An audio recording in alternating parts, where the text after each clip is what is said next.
Eh bien, on se retrouve aujourd'hui pour un petit unboxing des familles.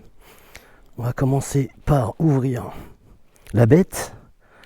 Je vais vous le faire en ASMR. Non, je déconne, je vais mettre un gros métal qui tâche.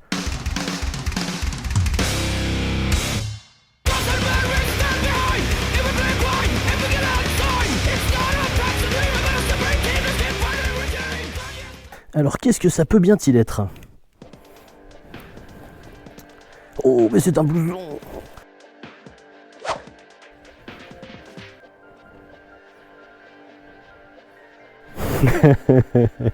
Excellent, j'adore. Ça, je vais le garder, c'est super sympa ça. Le petit mot de l'artiste. Oh, les petits stickers et tout. Excellent ça. C'est super, ça, les petits stickers, je pourrais en mettre partout. Et voici la bête. Ce blouson, vous le connaissez déjà, si vous avez déjà vu des vidéos sur la chaîne, c'est mon Fury Sherman. Et la petite custo qui va bien, c'est cette partie-là, bien évidemment.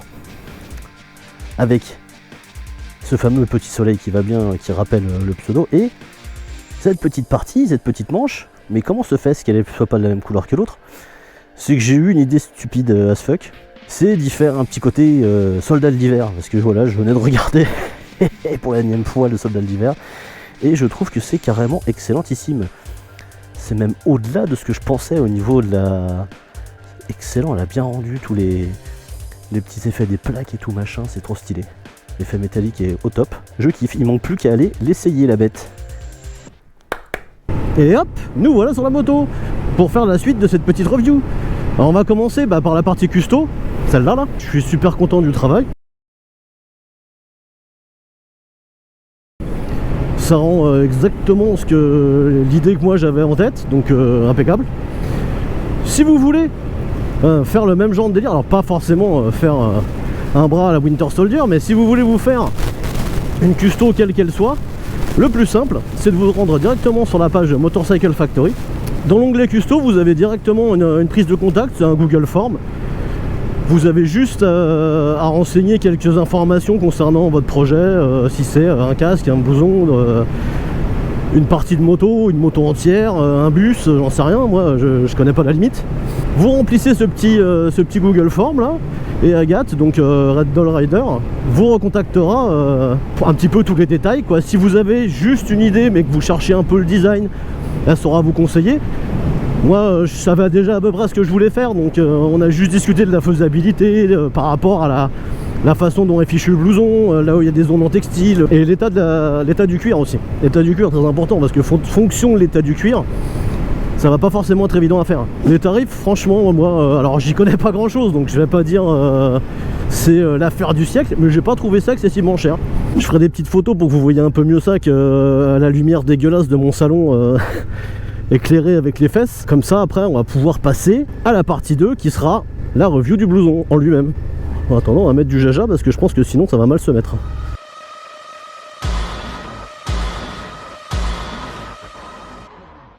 Bon, alors là qu'on a fait le plein, on peut y aller, la partie review du blouson en lui-même. Comme je l'ai déjà dit un peu plus tôt, c'est un Furigan, un Sherman Evo, je sais plus quelle version. Donc je l'ai acheté moi en avril 2024.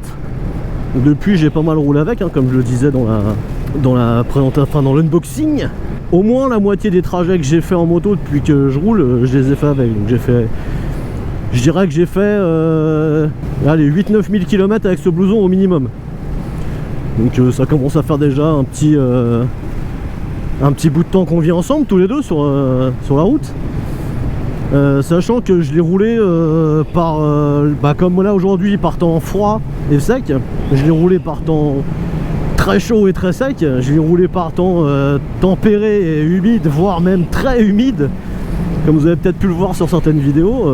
Il y a des fois je prends des averses dans la pomme alors que j'ai rien demandé à personne. Donc avec tout ce temps qu'on a passé ensemble, je peux vous le dire, il est confortable. J'ai pas l'impression d'être engoncé dedans là, vous voyez. Alors quand je l'ai acheté, j'ai suivi les recommandations de mon vendeur préféré qui me disait neuf, un cuir vaut mieux le prendre un petit peu serré, histoire qu'il se fasse à la morphologie au fur et à mesure. Donc c'est exactement ce que j'ai fait.